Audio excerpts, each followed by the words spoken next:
Welcome to Heaving Bosoms, the podcast where two best friends recap romance novels while swooning over a competent heroine and a crafty hero. Gonna love what we love, do it out loud. Stack our shelves with the clinches out. Shout it from the rooftop, can you hear the sound? Yeah. Live your best life, love it out loud. Love it out loud. Hey HBs! This week on the Patreon feed, Sabrina and I accidentally do a whole recap episode on the third book in this series, Paladin's Hope. It's an romance that goes into Knoll culture in ways that made both of us feral. Sabrina literally read the book all night because she couldn't stop. I've also got some new patrons to shout out. We are so thankful to everyone who joins our Patreon community. So hey, thanks and welcome to Alana H, Brooke U, Katie O, Frankie, Kathleen M, Miss M, Rachel A, Janelle O, Esther, Sigrid L, Holly B, Molly, Tara S, and Zextrin. Y'all are the best. Thank you so much. I can't even talk about how much I love you. This week, we're doing book 1 in the Saint of Steel series. Here's our recap of Paladin's Grace by T. Kingfisher.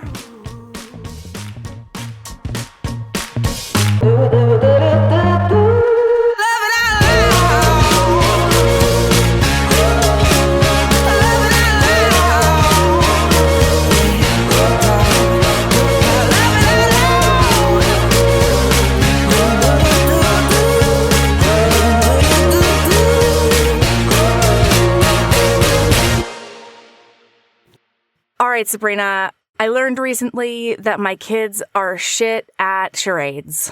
Oh. They're terrible at it. Is this because of the time where you weren't allowed to speak? Yeah, for a good 3 or 4 days. Mm-hmm. And it didn't help, actually. It never actually ended up helping, really. Maybe it did. Really? I mean, maybe it did, but 4 fucking days, Sabrina, and a visit to urgent care, and like all the ginger and honey tea I could possibly fit into my body.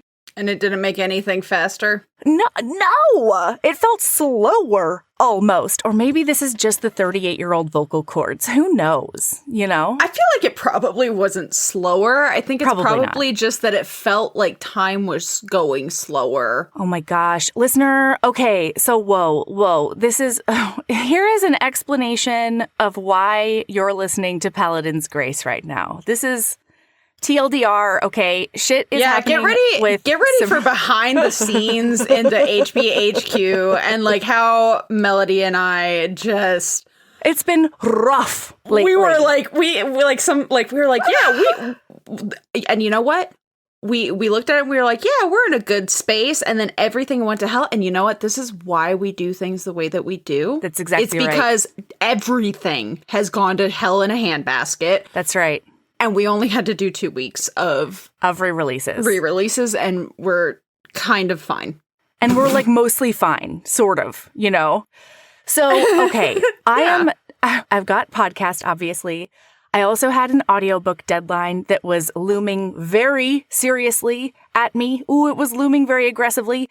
And then Sabrina is in the middle of trying to figure out her sale/buy/move whole situation, right? And her job is 12 hours a day for the past 5 weeks or something bananas. It's not 5 weeks. It's only like 3 weeks. Oh, yeah. No, totally. It's totally fine. It's totally fine. And that's not 12 hours a day, 5 days a week. No. That's my friend the other day. Well, one of my friends the other day, actually, I was like, man, I'm just so tired. I've worked blank hours in the last like 8 days. And they were like, wait, how did you do that with a weekend? And I was like, what's a weekend? Mm-hmm. And they were like, oh. I was like, yeah, no, when I say that, like, when it's shit hits the fan time, It's 24/7. It's not a weekends kind of like, I don't get weekend. This is I'm working my ass off and there's comp time I'm looking down at the barrel of comp time at some point this year. Someday, Sabrina, just think about it. Someday. One day, my comp time will come. like someday I'll have an easy week. I'll be able to relax. So look, then I took my kids on a birthday trip that we had planned, and God, I forgot about that. Right. And so, and that had been, everything had been calculated down to the second, right? I was going to be able to have everything done, including trip. However, then, as soon as I got back, I came down with a really nasty case of laryngitis, and I blame my children. And so audiobook can't be recorded. And it's crazy because it's not even like you can't talk. Like, it wasn't like I lost my voice, right? It just sounded different. And so even if I could make noises with my mouth, I had already recorded 2/3 of this book. And so none of my characters would sound the same. My regular ass voice didn't sound the same. And so I could not record audiobook. And everybody panicked. All right. Everybody did. It was mostly me, but also everyone else. And my kids are terrible at charades. The neighbor kids, the fucking neighbor kids. I would lip sync and make hand gestures or whatever to tell them what I meant. The goddamn neighbor kids knew what I was talking about 99% of the time. My kids, hey, Mom, boy, I just thought they had no idea. What's up? Aren't your kids old enough to be reading? Ember is, yeah. You couldn't type out a message on your phone? If I've got flour on my hands or something. Oh, okay. Yeah. Right. That makes more sense. Or if I'm holding 8 bags and a ferret, there's a lot of times when I can't use my a ferret. Stop it. Shush. Never. It's just an example, Sabrina, okay? It's just an example of a completely reasonable thing for a person to do. Have you ever held a ferret? Of course I used to have a ferret. Okay. They smell so bad, but they're so sweet. Oh man, yes. I have a friend who had ferrets, sweet. And they're stinky, but man, you get used to the they're just so spunky, you just learn to love that stink, and they bounce around with their little bells and stuff. They're so cute. I could totally see, I love my dogs with until my dying breath. I do a lot for my dog. You know what I mean? Ooh boy, they are the lights of my life. I've kind of daydreamed about. Don't look at me like that. Uh-oh.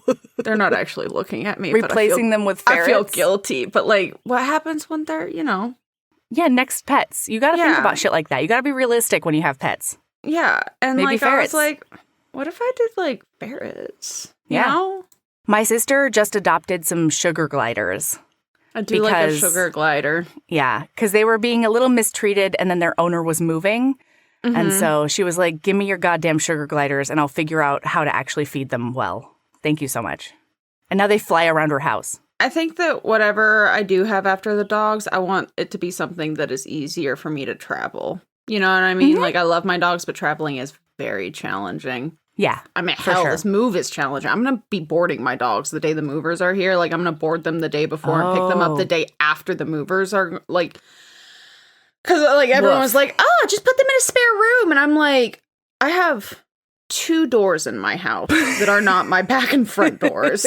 I have my bathroom door and the door between my craft room and the rest of my house. There are no doors on the rest of the rooms in my house. Mm-hmm. So anyway, the reason you're listening to Paladin's Grace right now is because I literally could not record for roughly 2 weeks. And that was after a week of vacation. And we also, both of us, because of our other shit, didn't really have time to read more than we possibly could. Well, yeah, because you were busting ass on recording. Yeah. I was busting ass on programming. And, the thought of we could have sped read something, but, That's no fun. And then on top of that, we didn't know what the fuck the reading list was. I needed to put a poll up, but when was I going to put a poll up? I couldn't. When was she going to do it, listener? We ask you. Okay, doesn't matter. Now we're on track. The patrons have chosen. They did the poll. The patrons made their voices heard, and so we've got a new reading list coming up.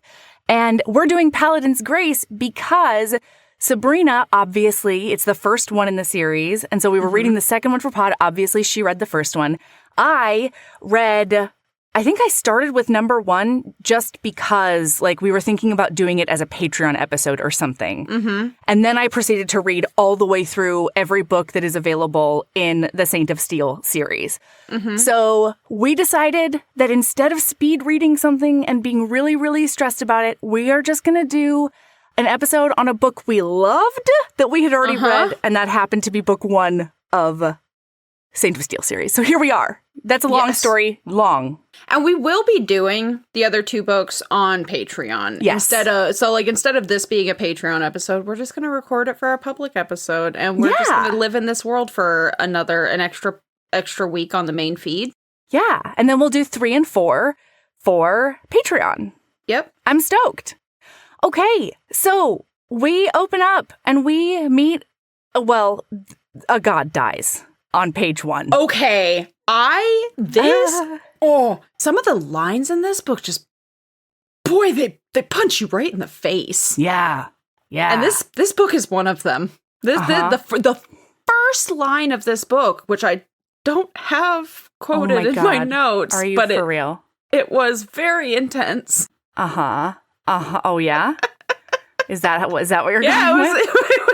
It was so intense. It gave me lots of feelings deep in my heart parts. Oh boy, hold on. I can probably pull it up. Hold on. I mean, I can pull it up.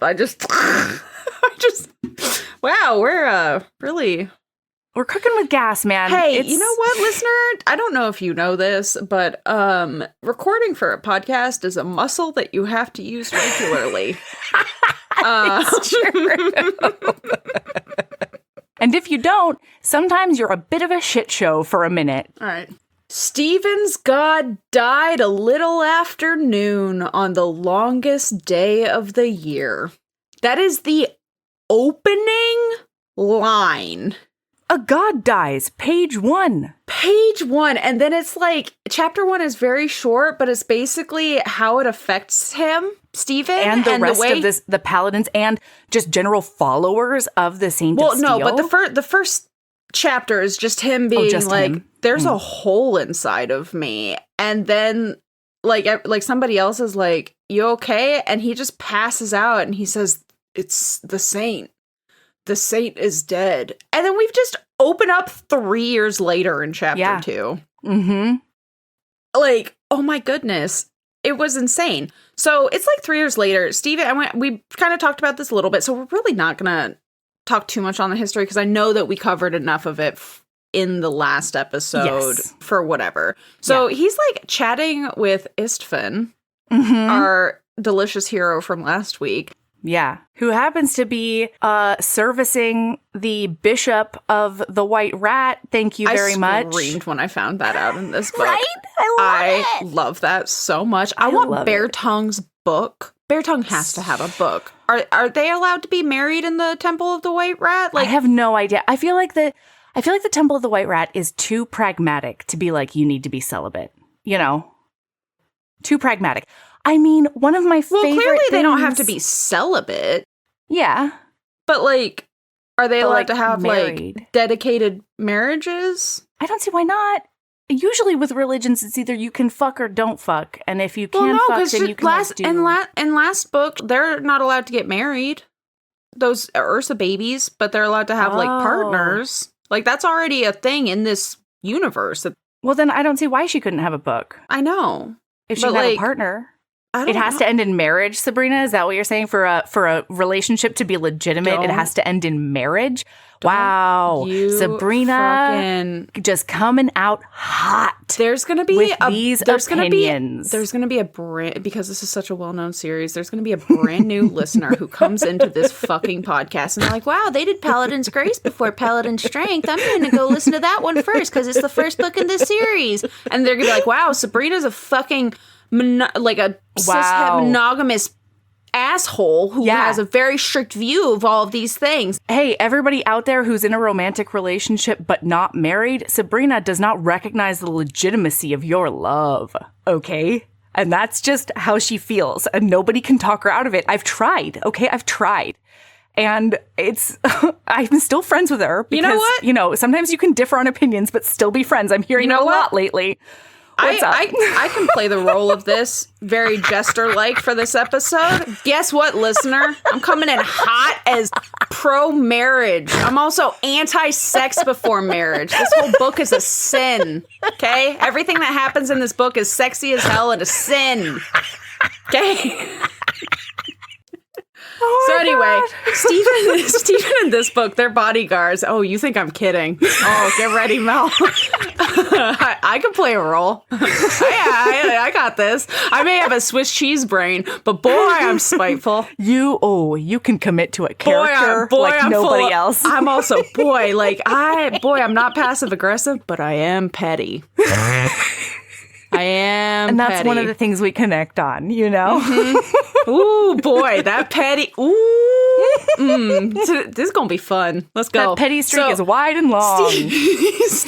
Steven, he ends up assigned. So basically, the White Rat Boys are they've adopted the Saint of Steel boys as bodyguards / men about arms, whatever they need a man who can use a sword for. And so he gets assigned to escort a healer around because there's a serial killer on the loose, which we learned it's the smooth face boys. From last heads book. are just showing up all over town. No, mostly in one area that is Weaver's poor Nest. and It's Weaver's a slum. Nest. Yeah. And he meets this brother Francis boy, and they're going around their rounds, and he's just, standing guard, being a big burly paladin and being, middle-aged and ready to fuck some shit up. Yeah. And also the sexiest man in the entire world. Also because the sweetest. He knits when he has free time. Boy, he knits all of his friends' socks, okay? Because it's really convenient to just have a knitting in his parcel that's on that he carries around with him. He's never bored. It's a small portable project, and I have a lot of feelings about Steven. I wouldn't have sex with him because that's a sin, but I have a lot of feelings about this man and his knitting. Truly. So he breaks off from the healer Francis or whatever, and as he's going down the road, he notices that a bunch of people from the Mother's Milk cult. That's not what they are, but that makes me so much happier. That makes me suckling at the teat of this vindictive of tyranny. Yes. Suckling at the teat of tyranny. Truly. They're going after this lady who is trying to duck around them. And he's like, I got to go figure out what's going on there. Yeah, tell him everything. Tell him everything, Sabrina. So he goes up to them, and this woman runs into his arms, and she's like, "You have to save me from." It's actually I will no, no, we're sticking to the it. Mother's Milk cult. Thank you so much. She's like, hide me from the mother's milk titty cold and teat suckers. Hide me from the teat suckers. and they're not the bootlickers. They're the teat suckers. The teat suckers. Okay? Thank you so much. And he ends up with her up against this wall, and I'm so sorry, but I'm not sorry at all, listener. This is going to be very similar to last book where I have quotes coming out my asshole, and they can't be one paragraph. I'm so sorry, but I'm not at all sorry. Kingfisher doesn't work that way. Okay, it's not our fault. So Stephen shoves this unknown woman up against the wall. Okay, complete stranger. He felt a pang of guilt for what he was about to do, but it was a vast improvement over anything the mother's milk teat sucker house was likely to do to her. "Hey, you there," called one of the teat suckers. "Have you seen a woman go by here?" Stephen turned his head and gave the man a slow, hopefully lascivious smile. Yeah. "I'm seeing one right now," he called back and bucked his hips a few times, pressing her farther against the wall. "I am very sorry, ma'am." I'm so sorry, he ma'am. said under his breath. And then he's like, "There's more girls down that way. You can get your own. This one's taken." And very quietly, "Extremely sorry, ma'am." "And once they've left, this young lady will want to put a knife in my good bits, and frankly, I should probably let her." The don't young blame her. lady in question let out a sudden moan loud enough to make him jump and shouted, "Oh, yes!" Oh, she says. Oh, Saint, she isn't. She was. In fact, she was trying to climb him like a tree. Stephen had to brace himself against the wall and grab for her leg, which she was trying to wrap around his waist. To his mild horror, by the way, don't forget, listener, this entire thing is a sin. To his mild horror, she let out another cry of feigned ecstasy. "Please," he whispered, "my ears." "Sorry," she whispered back. "Yes, yes!" Yeah. The teat suckers were still staring at them. Suspicion? Voyeurism? Stephen had no idea. "Oh, is that how you like it then? Like that?" He watched the pair out of the corner of his eye and whispered, "I am so incredibly sorry about this." Gosh. "You're doing great, I hope." "Oh, yes!" His unexpected partner in this descent. And then he's like describing her, blah, blah, blah. And then it turns out the way that she has her leg wrapped around his waist is like crunching his bits and bobs in an It is extremely chainmail. uncomfortable way. Yeah, because he wears chainmail every day. The young woman was moving enthusiastically against him, but she was, well, frankly, she was very bad at it. Ow. She was pumping her legs like a child on a rope swing. He clamped his teeth on a groan as the chain links embedded themselves deeper into his skin. "I am going to have a truly unique bruise when this is over, assuming the metal doesn't just tear the skin right off." The teat suckers stepped closer. Stephen slid his hand up the back of the woman's neck and pressed her face down against his shoulder. Get His in hip there. screamed at him. Saint's blood, he'd have sword wounds that hurt less.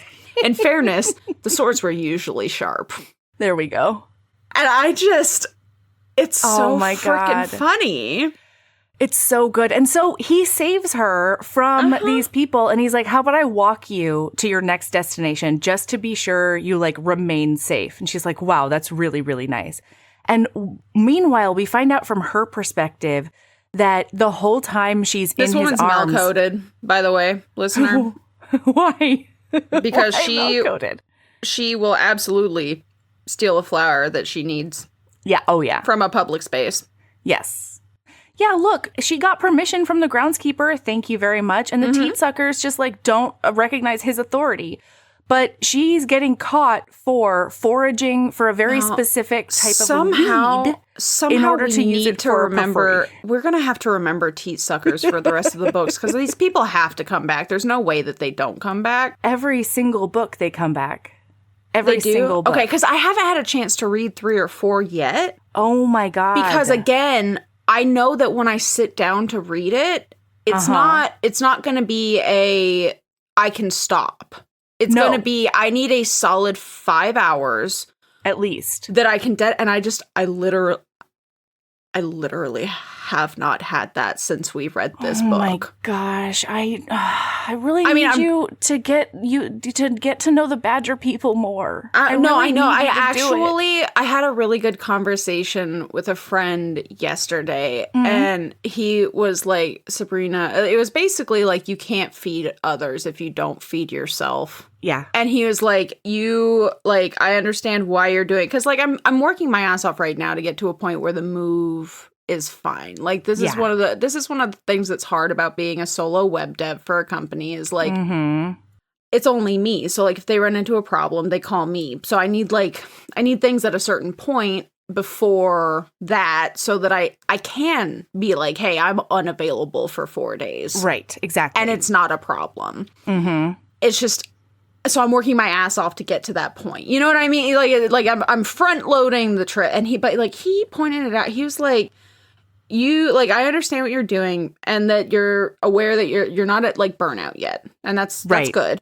But like, you're allowed, even with a deadline, you're allowed to like take some time. Yeah. And it was like, I think I needed that reminder because I've been hard hermiting with how much I've been working. Yeah. And so you know what? I've decided, like, I have some work that I have to get done tomorrow. But, like, other than that, I think I'm going to take the afternoon and I'm going to read the next book in this series. I've been wanting to do it for weeks. Like, I just want to take a day where for 6 hours I do nothing but sit in my armchair and maybe take an old grandma nap where I just lay my head back and accidentally fall asleep for an hour or two. Mm-hmm. And then I wake back up and I just do a little bit of knitting. You know? That's right. Yeah, and you get to know those badger people. I can. And everyone feels better and the world is better. And just then slightly. and then I will read. I will set aside in a day or two time a different afternoon. The fourth book, because I know that's going to be the same. I'm just going to tear through it with that Tomato Man, you know? No, that's the third book. Third book is Tomato Man. Who's the fourth book with? Marguerite and Shane.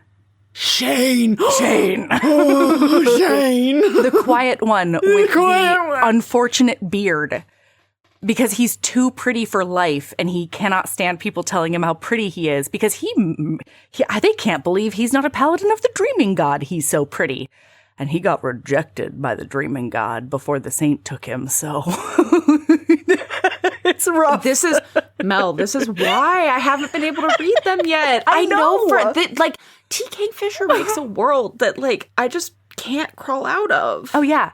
Marguerite is trying to topple an entire economy in that book. That's her whole deal. My God. Okay, so like I know that this doesn't really come up a whole lot on podcasts because like it just doesn't, but one of my I love political intrigue in a book. Yeah, absolutely. I'm a slut for it. Absolutely. One of my all-time favorite books is Wicked, and it's because of the one is because I grew up, I fucking love the world of Oz.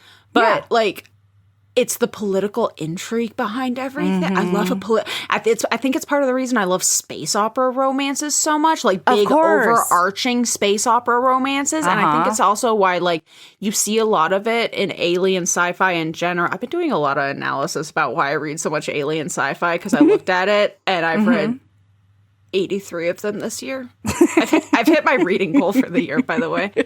My reading goal is 120. I'm at like 133 right now. Yeah, that sounds right. And that's with all of the work. I'm still averaging a book a day. I work for 15 hours and then I read a 200-page book and I go to bed. And you crash hard. And then I work for 15 hours and I read a 200-page book and I go to bed. Mm-hmm. Anyway, and I think it's and so like the world building here and like the political. I'm gonna eat Marguerite's book up with a fucking spoon, with a ladle. Yeah, the whole first like 10 or 15% of the book is Marguerite talking the bishop into her plan, and it is fucking chef's kiss. Those two women in the same room is chef's kiss. Oh, it's so good. But to finish the thought, like I've realized, I think it's because aliens, because it's a whole new culture that we can't just like jump into. We end up talking about the kind of things that intrigue me about a political intrigue. And so like, it's not necessarily like, no matter what, you're getting a little bit of it because you have these interspecies relationships and things like that. And so it's very, very reminiscent. Yeah, and intercultural clashes and misunderstandings and all that stuff. Anyway, all of that boils down to the series, when I do pick up one of their books, has me in a fucking chokehold. Yes.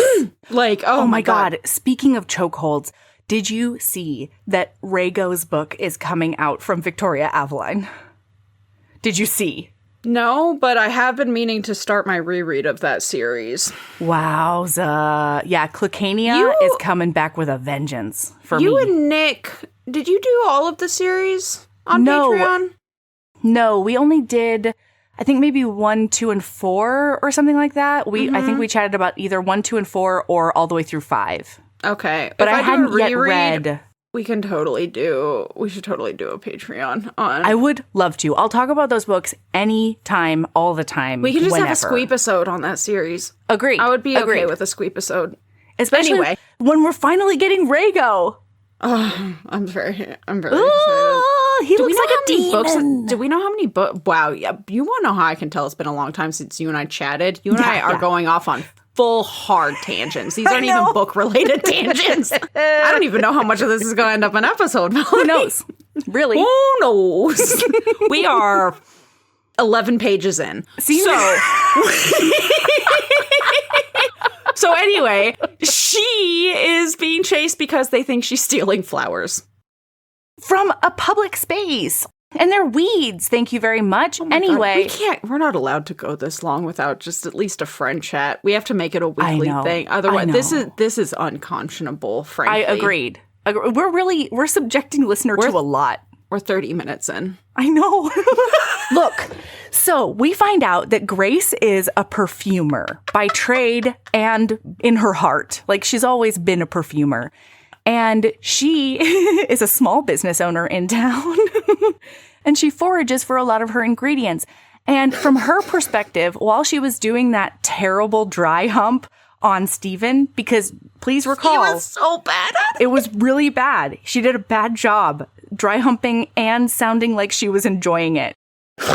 And we'll find out why later. There is a reason. We find out that Steven, she can't stop thinking about him because he smells like gingerbread cookies. And she's never met a man who smells like gingerbread cookies. Sabrina's not well. Sabrina's not coping over there. And so, look, there's a foreign dignitary coming to town, and we meet her landlord / BFF, Marguerite, who lives upstairs, and her downstairs is her like teeny tiny apartment where she lives with her ferret or weasel and her perfume shop, right? And she pays Marguerite rent in perfume because then Marguerite will go and sell it to the nobles for way more than what's her butt can, like just in her shop, right? I'm so sorry. I don't know what just happened. I'm all about it. So Marguerite is like, hey, there is this royal boy from a neighboring city coming to town, and we need to get you in front of him as a master perfumer, and you can sell your stuff to him and it'll be great. And she's like, ooh, that sounds very, very overwhelming. But like, yes, okay, I will do that. And she's worried because she doesn't want people from the city she used to live in to recognize her because she ran away from her last life and we don't super know why. So Marguerite like gets her all dressed up and Grace is not into it. When Marguerite hears about what happened, did you already say this? I'm sorry, I had a little laugh fit. And no, you're great. I missed everything you said. So Marguerite keeps on calling him her Paladin. And she's like, why would I want to find him again? Why do you think that? And Marguerite's like, this is literally the first man you've mentioned to me in 3 years. Ever since you got here. Yeah. Yeah. And boy, she does want to find him. Okay. And so Marguerite gets like the deets and she says it's either this one or this one. And we're very excited because Steven is one of those. Listener, then we zippy zap to Steven's point of view. Wow. And he is a yearner. Oh, he's a yearner. Pining. He can't stop thinking about that perfume maker who was so bad at humping but made him laugh. Yeah. Oh boy. And then Istvan notices that he's like a mooning bastard. But also like a little bit happier. And he's got a spring in his step, does Steven. He starts asking him, and Istvan ends up saying to him, you're telling me that a beautiful woman jumped into your arms and began moaning in your ear. You rescued her from the enemy, and you didn't even get her name? And Steven's like, I didn't say she was beautiful.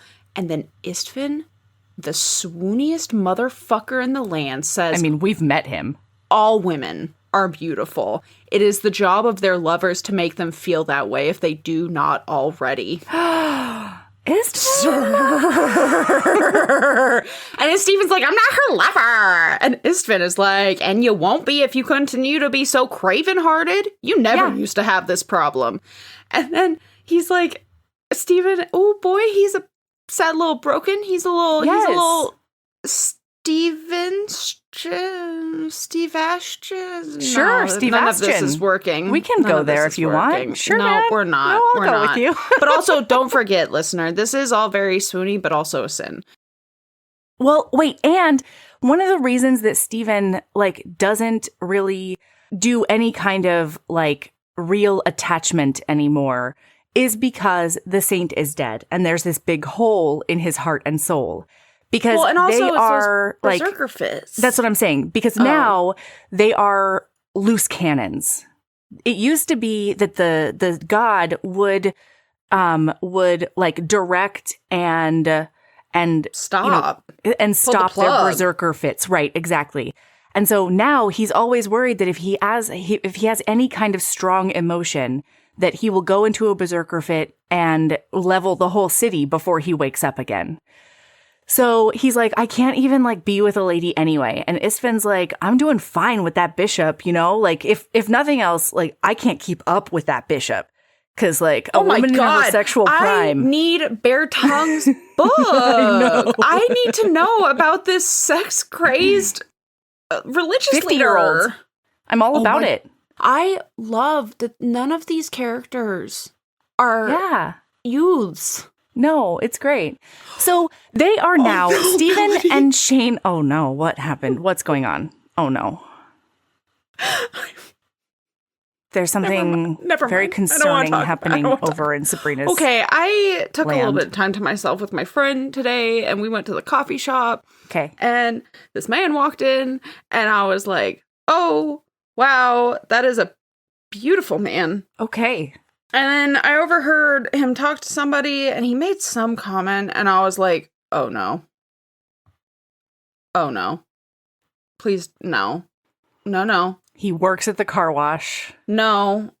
But he made a comment that made me go, this man is definitely in his, like, mid-20s at the latest. Son of a bitch. And then, as I walked past at one point, the buddy that he was there with goes, so how's it feel being 22 now, bud? And I was like, son Hate of a it. I wish I just hadn't known, you know? I wasn't going to do anything anyway. I'd move in 3 weeks. So, like, it's not like I'm going to chase like, I'm not chasing tail right now. Not chasing Not children. only because I'm not looking to get married. Sure. And also because I'm only here for 3 weeks, okay? That's why Sabrina's celibate. She's never going to get married. Yep. I'm celibate. Yep. That's me. Yep. Just also, she thinks masturbation is a sin. So, like, she's really high strung over there. Yep. That's why we had a long conversation at the watch party about why my vibrator's not going in a box with the movers for 5 days. Yep. Accurate. Masturbation is wrong. That is she doesn't want to go something. blind, is all. You only have sex to procreate. Right. And obviously, because I've had an ablation and I can no longer procreate, I'm just never going to have sex. No, there's no point, Sabrina. Like, you spread my legs, it's just cobwebs down there, you know? Honestly. Yeah, and that's how it should be. Really. You know, that's how God wants it. This is, and you know what? I am happy to live this life. Yeah. Just dried up over there? Yeah. Is that how you like it? Yep. It's real dry. It's like the fucking Sahara 24/7 over here. Ugh, I don't terrible. I don't even get wet when I shower. The water just rolls off you like a duck. It rolls off that pussy like a duck. Yeah. You know? Yeah. Anyway, so look, they both end up at this same event for this royal person from the different city, right? And she's really nervous. She's like almost hyperventilating after they present her to the royal guy. Well, partially because Marguerite's like, we're going to present you as a master perfumer. And she's not a master perfumer. Technically, she's still an apprentice. And she's like, this is a lie. Yeah. I'm going to get caught. And it's against like the trade laws, essentially, the tradesman laws in this land. But Marguerite's like, nobody fucking cares. And like, let's not worry about it. Nobody's going to even ask. And she's right until she's wrong. So it's one of those things where it's like, it's not like, there's lots of things in life like that where it's not really a big issue unless something happens. But if something happens, then it's a huge fucking issue. Exactly. And this is one of those times. This is why I don't break rules. No matter how much I like them. I hate them. Never broken a rule in my life. Celibate and a rule follower over here. Absolutely. Same here. That's I've never been arrested. So they're both at this same event. You've been arrested? Yes. Oh my God. Your Swiss cheese memory. I've told you this story. It's on Patreon even because so many people were asking about it. Yes, I've been arrested. Yes. Anyway, I also got kicked out of school for the same offense. Jesus. I remember. There we go. There we go. She's back. Okay. I just need a little prompt. I hear you. Okay. Look, I'm not throwing stones. Can we blame a shitty memory on lack of masturbation and celibacy? No, that's the ADHD, babe. Oh. Yeah. But I bet being all pent up doesn't help the ADHD. I'll tell you that much. Okay. So they're both at the same event, right? She intrigues the royal a bit and then goes back out into the audience and Stephen is there. And then Stephen sees her. By the way, very importantly, the scent that she makes was inspired by Stephen and his gingerbreadiness. Gingerbreadiness, yeah. So she goes out into a hallway to hyperventilate in private because she thinks she sees a person who used to fuck her husband. And we don't know much about that. This is all true. Melody is very accurate, but Great. I do have to derail us for a second because while Stephen and Istvan and Shane are quiet, Shane. our sexy quiet man, are attending the royal reception as bare tongues boys. Yeah. Istvan, you ever kill someone with an ice swan? He whispered. I clubbed someone unconscious with a frozen goose once. That's similar. The bishop suffered a mysterious coughing fit. No, you had to use the goose as a bludgeon, didn't you? For the swan, I figured you'd snap the head off and try to stab with the neck. Istvan eyed the ice sculpture speculatively.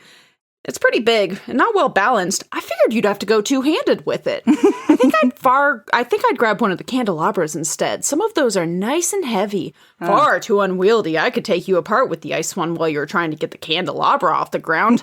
Gentlemen, said Bear Tongue, I forbid you to smash the Archon's decor and try to duel with it.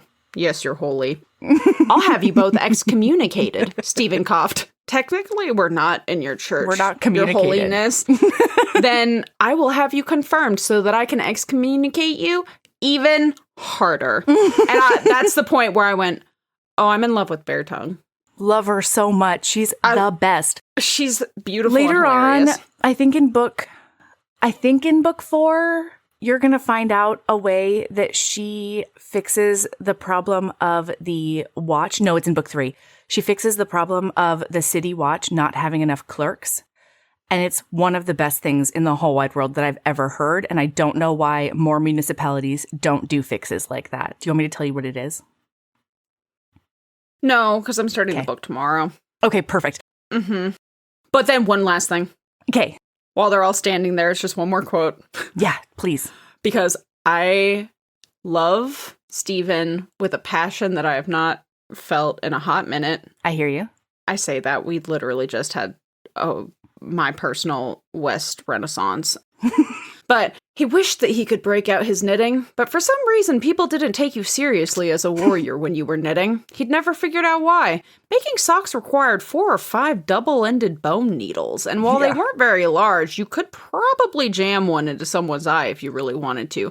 Not that he would. He'd have to pull the needle out of the sock to do it, and then he'd be left with the grimly fiddly work of rethreading the stitches.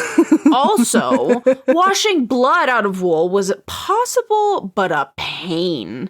Still, if he had to suddenly pull out his sword and fend off an attack, there was a chance he'd drop the yarn, and since he'd been feeling masochistic and was using 2 colors for this current set of socks, there was absolutely no chance the yarn wouldn't get tangled, and then he'd be trying to murder people while chasing the yarn around, and God forbid the tide rose and he went berserk. You never got the knitting untangled after that. You usually just had to throw it away completely. That's right. And I have never felt so sinful. You felt so and like giving up my vows than I did reading that scene. Okay. Yeah, that was almost enough for me to bash those cobwebs away, you know? Wow. Yeah. Yeah. I was like, I would let this man. We don't have to be married. You don't have to put a ring on it. We don't have to. We can do things for reasons we can do things for reasons other than procreation. Wow. That's serious business I know. for Sabrina. Serious Saint Sabrina. business for Saint Sabrina. So she goes out into the hallway and he follows her to be like, hey, girl, you okay? And then Marguerite joins them. And then they meet a really shifty young dude who Stephen, maybe now, maybe later on, recognizes as one of those like mother's milk teat suckers, but like, you know, a young one, a small one that's like in the hopes of becoming a bigger teat sucker or whatever.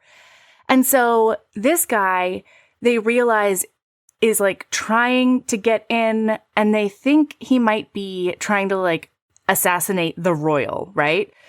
And when he gets caught, Istvan pulls out the Paladin voice. Istvan. Stephen pulls out his Paladin voice and he's like, hey, we're all just going to calm down. It's all going to be great. And then all three of them watch him like basically take a cyanide caplet, capsule, and die on the spot. Capsule? Caplet? Yeah. It's all the same thing. Right. Agreed. And he dies on the spot. And Marguerite immediately goes through all of his pocketses. And Stephen's like, this lady's up to a lot of no good, probably. What's her deal? But she's Grace's friend. And now they know each other's names. And they're still like obviously very attracted to each other. And then they're like, I guess we'll chat about this tomorrow, ? Like the girls are going to get out of Dodge and he is going to alert people to the crime that just happened, the crime and completed suicide. We end up zippy-zapping to the next day. No, I said completed suicide, but that's what he thinks right now. That's what everyone thinks right now. It's not actually a suicide. The kid doesn't kill himself. You're correct. I remember that real well. Anyway, go ahead. I'm not relearning this book as I'm going through my notes while we talk. If you notice when you're like something blah blah blah, this happens then, maybe it happens. I'm along for the ride, Mel. We don't need to be totally exact, you know. We also can't. This is a 550-page book, and we're 47 minutes in. Okay, go ahead.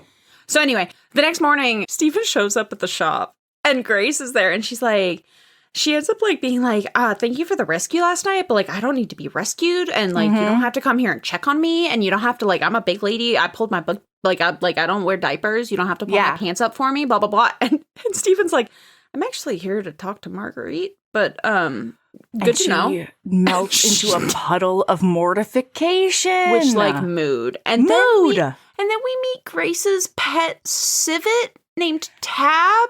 And he's a weasel, and she milks his butt. She milks his booty glands. Perfume stuff, because God, when you learn about the stuff that makes perfume, woof, it's truly kind of heinous. Horrifying. Over the oh my God, there's a series that I'm reading right now where they have this stuff called ambrosia on this planet, and we learned like 2 books ago. So ambrosia is like very addictive for humans, and it causes like whatever blah blah blah. It's like an extreme alcohol drug kind of thing. And so they don't really do it, but they especially aren't interested now that they have learned what ambrosia is. And it is basically like amniotic fluid from a certain creature when they're pregnant, and they gather it when the creature gives birth. And I was like, it's placenta juice. It's placenta juice. Yeah. What? What? Anyway, if it gets you high, so many people would still be. Oh yeah, no, absolutely. I think that like I don't know that oh boy, that's a rough, and I still don't really understand what the creature is that causes it. Is this a sentient creature on this planet? I'm still trying to figure all this out. It's fine. I'm new to this world, by the way. Slurpity slurp that placenta juice. So anyway, she is like a little bit mortified, but yeah, Tab is adorable, but he's bad at it. He's bad at butt juice. He only gives up a little bit of butt juice. He doesn't create a lot of it, and they paid so much money for him because he's like a specialty exotic animal specifically farmed for this butt juice. Yeah. And so anyway, Steven so then Marguerite and Grace like leave the room at some point to talk. No, not and when yet, they because come Marguerite's not there until Marguerite sorry. gets there. She keeps working on her perfumes, and he just sits quietly in the corner of her perfumery and knits. And he's very just quietly. quiet. He's just And quiet she's just focusing. And they're just body doubling, doing like it's the sweetest, most romantic thing I've ever heard in my life. It is. It is. So then Marguerite comes down and she's like, hey, I don't know if you caught it yesterday, but like I'm super a spy. And he's like, no, yeah, I figured it out. That's totally fine.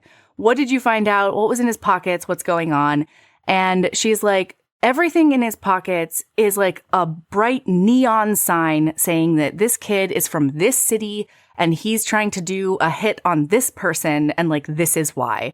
And because it's so obvious, I don't think that's what's going on. Like, it doesn't seem right. Mm-hmm. So they're throwing around reasons like why this kid would have done this. And then they decide that they are basically going to team up to figure out the mystery. Mm-hmm. And then Marguerite and Grace leave the room for reasons that don't really matter to me, Melody. The only thing that matters is that when they come back in, Steven is sitting on the floor and Tab has like made a home on his lap. And Steven's like, I can't move. I'm live so here sorry. now. Yeah. He looks so comfy, doesn't he? It's the best. Oh, and it's so cute because then we see into his brain later. He can't stop thinking about her while he's laying in bed. And he's like, oh, yes, this is extremely normal behavior. Lay in bed and smell your arm and think about a woman who's made it clear she's not interested in what you have to offer. He could still remember the flat, trapped look on her face when she said, I don't need you to keep rescuing me.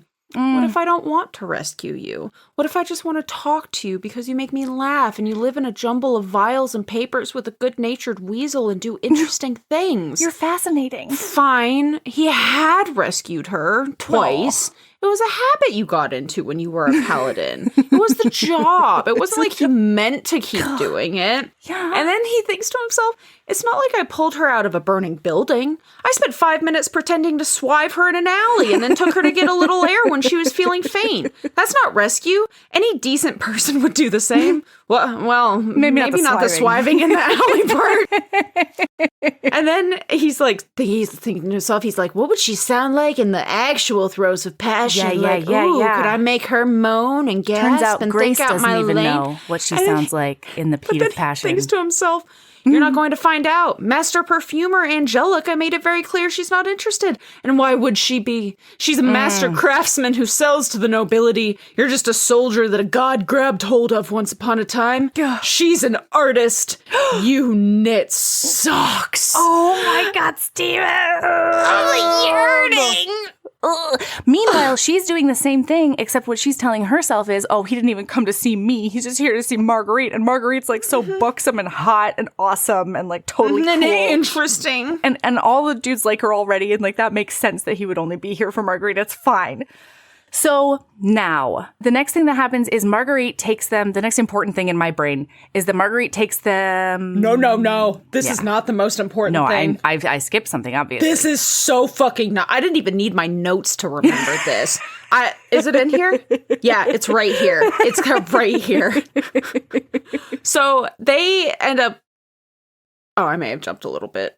What? It doesn't matter. Mm-hmm. There's a bad rainstorm, though, so he's been busy for like a week and away. Mm-hmm. And then when he shows back up at that perfumery to talk to the girls, he has made Grace a pair of hand-knit socks. Mm-hmm. And he gives her a present of hand-knit socks. Yeah. And then she's like, what is this? This feels like it means something, but and then he's like, afterward, he's kicking himself. He's like, that's such an unromantic gift, and I messed up. And it's like, this is the most romantic thing you could have done.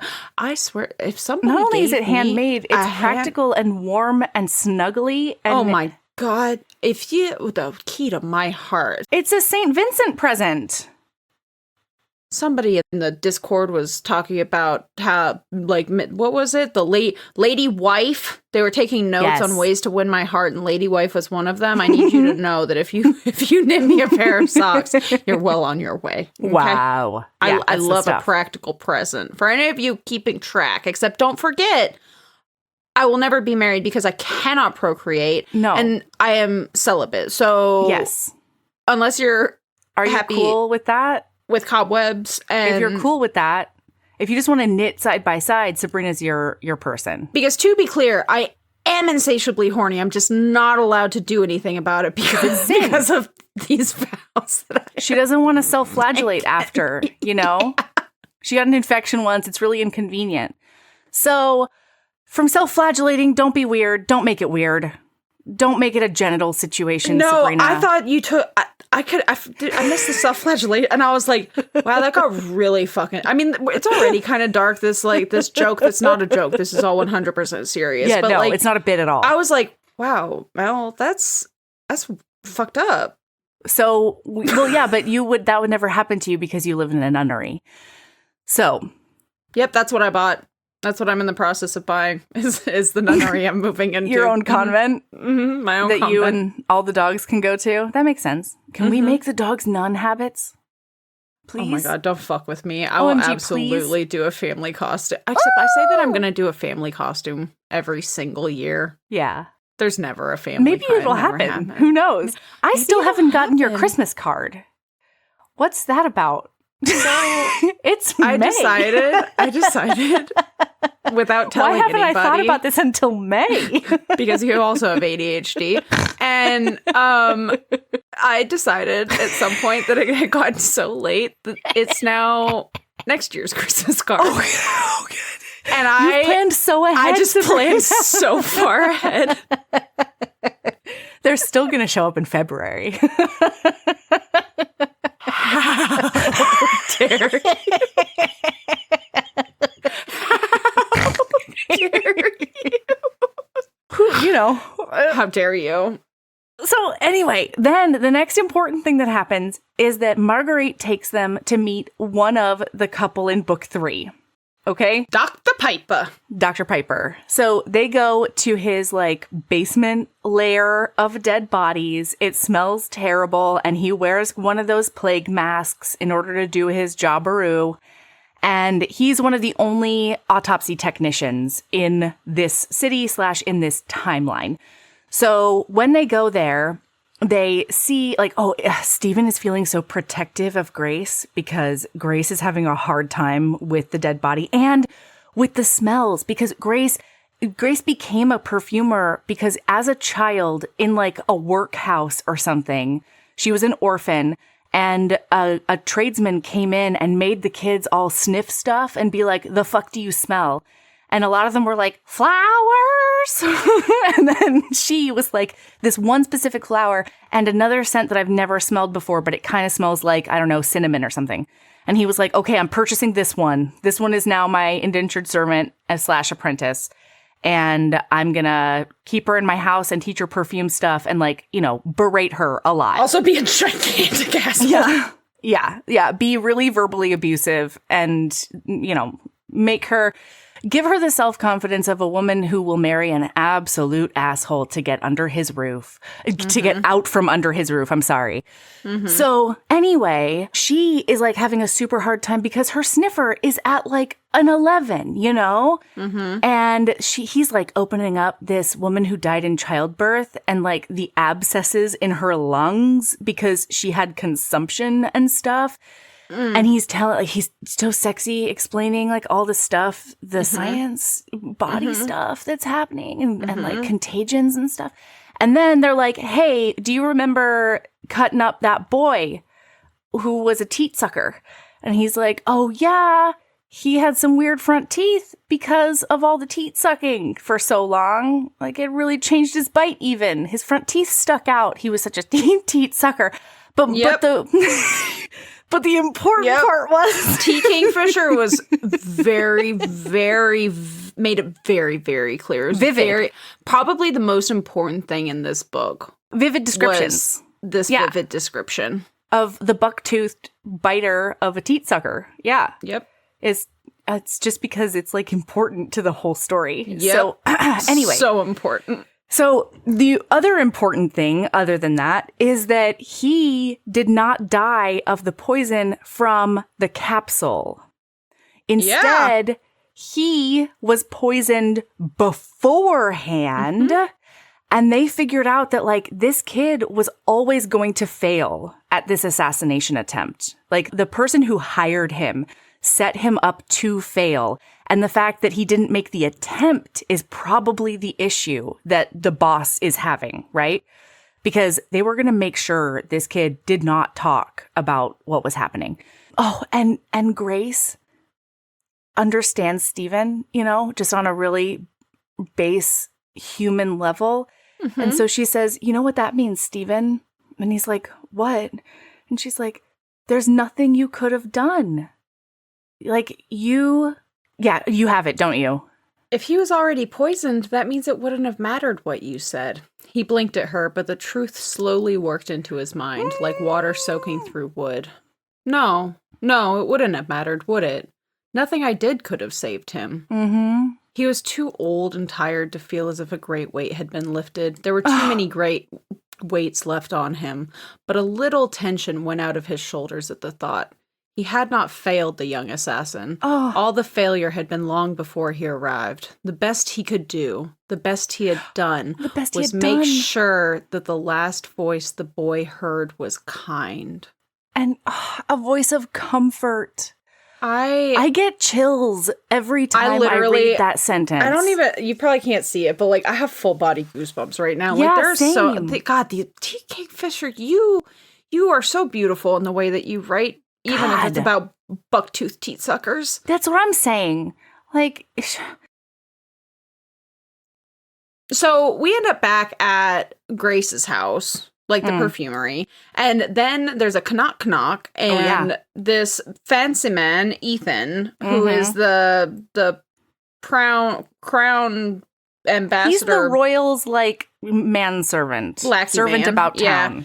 He shows up, and he's talking to her. and then we get Steven. His voice is so good in his head because Ethan walks in and he's like, do I have the honor of addressing the master perfumer Angelica? And she's like, that's me. And the messenger takes her hand, but instead of shaking it, he lifted it to his lips. Stephen had a brief, intense desire to tear his arm off and then perhaps beat him about the head and shoulders with it. Stop that! Down! You are what's left of a paladin. You do not treat any woman like a stray dog guarding a bone. Besides, you could have kissed her hand when you first met. You didn't. That's on you. I was dry humping her in an alley, though, he reminded himself. I think we were a little beyond hand kissing at that point, and it hasn't really come up again. And I fall in love more and more with every inner monologue that Stephen has. Obviously. You know? So it turns out that the Crown Prince loved the scent that she made and wants more of it. And thankfully, Marguerite is standing there when he tries to make this order. Because Grace is all of us, and imposter syndrome gets us all.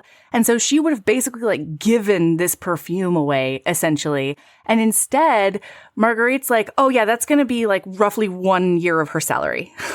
And they're like, and he's like, oh, that's a great price. We can't wait. Thank you so much. You're sure you can do it in this amount of time? And she's like, yeah, I can probably like 3 days, I think. And he's going to come back and take her to present it to the royal personally. Oh my God. And then at one point, so Stephen also grew up with poverty. And at one point he makes a statement in his head that there was something about poverty that was a little like war. Either you had been there or you hadn't. And it wasn't really possible to explain it to anyone who hadn't. And like, that fucking hit.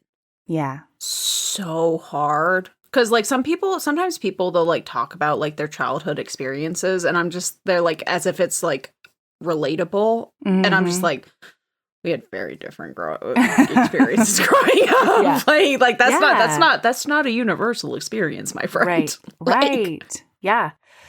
Okay, so now the whole deal. Okay, so in order to make this thing, she needs a specific ingredient, and she's going to go get it on her own after the storm is over. And the area she's going into is right next to Weaver's Nest, where all those heads have been showing up. And it's also like incredibly muddy. So Steven's like, I will accompany you.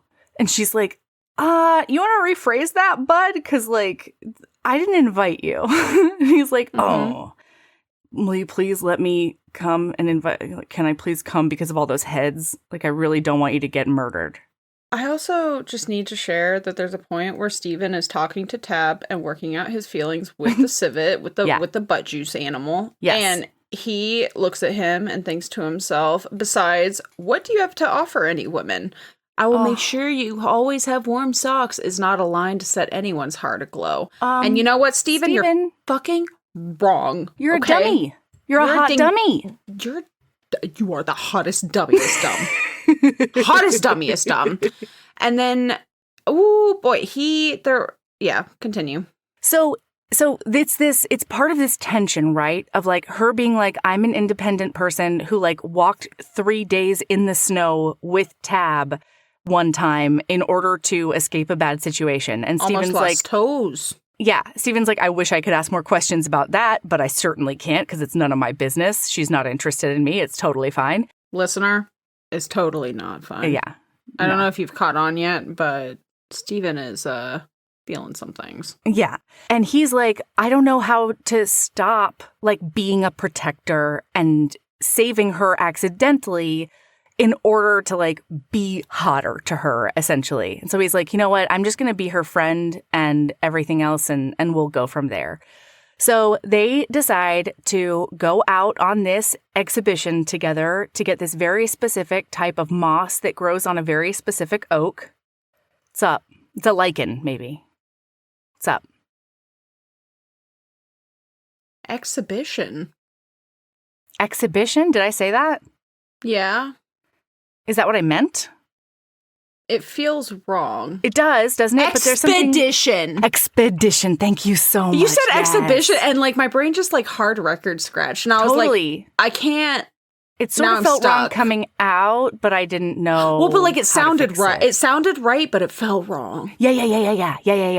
Anyway. Hey, expedition is what I, a professional podcaster, said out loud. Thank you so much to my wonderful Well, and the funniest part is immediately my brain was like, it wasn't the Lewis and Clark exhibition. What a hyper-specific example, Sabrina. When's the last time I thought about Lewis and Clark? Not any time recently. Wow. Yeah. The only reason that I've thought about them recently is because I was trying to explain a Sacagawea dollar to my kid. Yeah. Yeah. That's a fun, nuanced conversation to have. Oh, yeah. It was treacherous. Yeah. It was hard to boil down for a 6-year-old, but I tried. Yeah. I tried while also, you know, trying to honor the people who were taken advantage of. Yeah. Yeah. It's one of those things where it's like, we're not hiding hard facts from the children, but also like getting those hard facts into like easily digestible by a 6-year-old. Yeah. Like I'm not trying to wake up at 3 a.m. because of a nightmare, you know? And that's a selfish thing that I'm doing. I know. It's a balancing act, really. So anyway, as they're going out on this expedition, they're talking, they're getting closer. It's very, very cute. They're flirting. And they're also talking about like this fucking mystery, the mystery of all these goddamn heads and what it could possibly be. Then there is the smell before or after? It's after. So, yes. What happens? Yeah, please. Thank you. Is he lifts her up to reach some oak moss. Oh, yeah. And then when he lifts her up, within about 5 seconds, Stephen knew that he had made a severe miscalculation. Yes. His jaw was pressed against the soft curve of her belly, and one of her breasts was actually resting on top of his head. Yeah. Saint's bloody tongue. What was I thinking? He groaned. Are you all right? Am I too heavy? You're fine, he said. The weight was not an issue at all. It was her hips against his chest, the fact that he was drowning in softness. Dear God, he tried to hold still and think of something else, anything else. And then he has lots of horny, sinful thoughts. And then he thinks to himself, it would be a terrible idea he told himself. Sex in the woods is busy. It's lousy. You get pine needles in places. And right now it's all mud and mosquitoes. Terrible, horrible idea. His body did not agree. His body had definite opinions about the matter. Stop. You are the responsible one. You are not going to make love to a woman on a mud-infested hillside. Well, that is not responsible. She will get bug bites. So will you. And then he brings her down, though, and she slides all down his body. And then she looks up at him, and it's all over from there. The most She goes up on her toes. He bends down a little bit, and it is fantastic. Until he freezes and pulls away because he doesn't deserve love. And then he apologizes.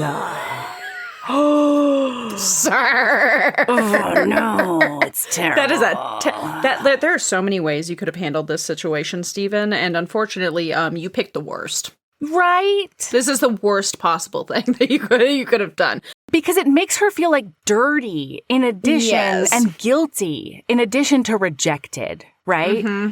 And meanwhile, he's trying to also explain that it has nothing to do with her. She's wonderful. And she can't hear that in this moment, obviously. No. And so as she's like stomping away, she's like, oh my gosh, there's a weird smell. What's happening with that awful smell? And then she steps on a severed head. And it pops like a freaking water balloon. Woof. It's like stepping on a rotten pumpkin. Yeah. Smells worse. Wow, Sabrina. That was a really excellent visual. So I'm fascinated that it was a visual for you because it's a tactile thought. Well, you know what I mean. You know what I mean. It's like, whatever happened to me just now, whatever happened to my body, it was like visceral. Thank you. Yep, exactly. It was a visceral response. So they have to call the city watch, obviously, and we meet a character who's going to be mildly pivotal in book 3. And so he's like, she's like wrapped up in a blanket. They have to tell their story to like 4 different dudes, they have to like start over every time a new person comes in. And then finally he's like, okay, I think we're going to be okay. You can go home soon, but I'm going to make sure you have an escort. And she's like, I do not want you escorting me home at all. Like, not even close. And he's like, I actually had a feeling you would feel that way. And so Shane is coming and he's gonna escort you home instead because Stephen is so conscientious all the time. So Shane escorts her home. And that night, Stephen is so racked with guilt that he ends up going and waking Istvan up so that he can have confession, basically. Yes. Do a Saint of Steel confession. Wait, but before that, as he's going home with her, she finds out why all the boys smell like gingerbread. Because that's one of the things that, like, built, it sowed a seed in her heart, and Stephen has not left since, And it's because Istvan makes his own muscle rubs. And so Shane's like, it's actually not all paladins. It's really just Istvan's friends. And she's like, oh, okay. All right. Well, thanks a lot, Istvan. Setting me up for this absolute humiliation. It's all Istvan's fault. Yeah. Frankly. He shouldn't have smelled so unique and yummy and comforting and wonderful. Well, and so now Stephen is doing his little, like, confession times with Istvan. It's so, like, I could have cried because he's looking at Istvan and Istvan's like, well, why don't you go, like, talk to her? Explain. One, I can't believe you woke me up for this, you fuck. This is not a sin. Thing. You're a dummy. And then Stephen is talking about, he's like, Istvan's like, I don't see the problem, bud. Like, why can't you go after her? And Stephen's like, the problem is the saint is dead. There's this giant hollow thing in my chest. I'm broken. And I can't even use a jokey voice on this because he says, I'm broken. You're broken. We're all of us broken. Istvan shrugged. Lots of people get broken in life, Stephen. We're not special. Very few people had their God ripped out of their souls. I'll give you that. Still, if we limited loving to just the sane, undamaged people, the next generation would have about 3 people in it. And presumably humanity would die out shortly afterward. And like the way Tea Kingfisher just like weaves in these like, it's so much like actually talking to friends. You know what I mean? Like, it feels so real where it's like these bombs get dropped. Like, we're all broken. You're not special. Like, we're not special. And then he's like, and also like, it's not just, like, lovey people, like sane, undamaged people, because, like, we'd all be gone. Yeah. That's the apocalypse. But then he's like, yeah, but most people who are damaged won't, like, see their love being threatened and then take down an entire city block as a result. Which, fair. And, but like, he's not wrong. But also, you know? that's our favorite kind of hero on this, one of our favorite kinds of heroes on this pod, you know? One of the sub-favorites, yeah. We like a man who will burn it all down the world for you. Even if it's twisted, you know? Yeah. Maybe even, especially when it's twisted. I don't know. Look, who knows? I thought you were about to say, even maybe if it was broken, and I will say again, it was twisted, Melody. Okay? I am channeling Kim and Alexis this very second to reiterate that it was twisted. Thank you so much. That's a deep cut from last year, 2 years ago. King of Flesh and Bone. That's the one. So now they realize that, like, it's a very specific smell. It's not just the smell of decay that comes off of these heads. There's like a burning kind of weird, incredibly unique smell. So now Steven shows up and he comes to like apologize for what happened. I think we skipped them dropping off the perfume to the royal. We sure did. Yeah, that's a thing sorry, that happens, listener. At some point, she drops off the perfume to the royal. He goes as the guard. Actually, I was aware that we had skipped it. I was just okay. I didn't realize, I didn't remember how important that was, because again, I'm remembering this book as we're going through it. Basically, there's a whole scene, and it was very funny, and I have a quote from it, but I'm not going to go back to it, where there's more peeing in a circle, because like they're basically fighting. Him and Ethan are like peeing in circles around her. Yeah, Davuchet or whatever his stupid name is. Yeah. They're both like, oh, well, I can take care of her. And Steven's like, I'm her man-at-arms. Thank you so much. They're apparently the fucking crown prince of... Bushwigan. Sure. That's not even close to right.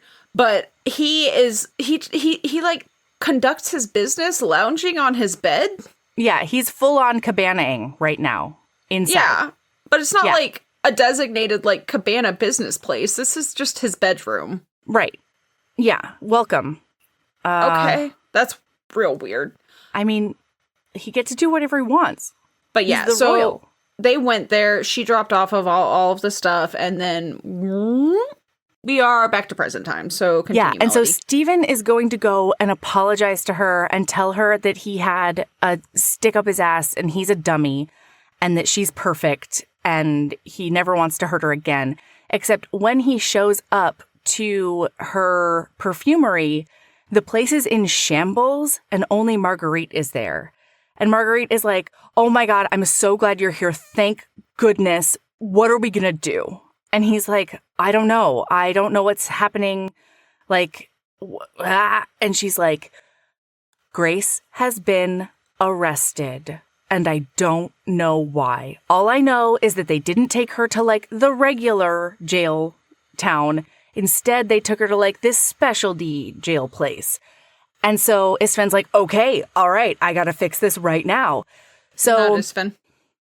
God bless America. Steven is like, I gotta fix this right now. And so he goes and he gets the bishop of the White Rat, the HBIC